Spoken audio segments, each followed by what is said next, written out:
再来看泰国甲柬埔寨边境起冲突，柬埔寨是指控泰国发动空袭。这泰国嘛宣布讲要切断一条通过辽国的这燃料运输干道。双方冲突过去这一礼拜以来，已经造成至少38人死亡，要超过50万人，这是有路无厝。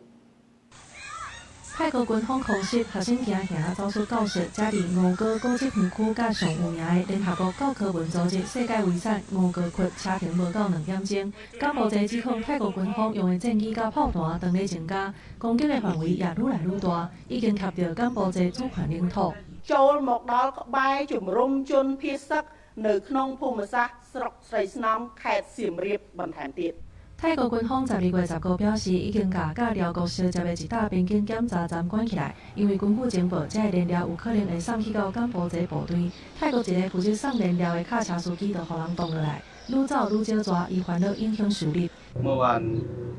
ตอนประมาณ9 โมงมาถึงเนี่ยต้องรอก่อนนะครับรอทางนี่แหละ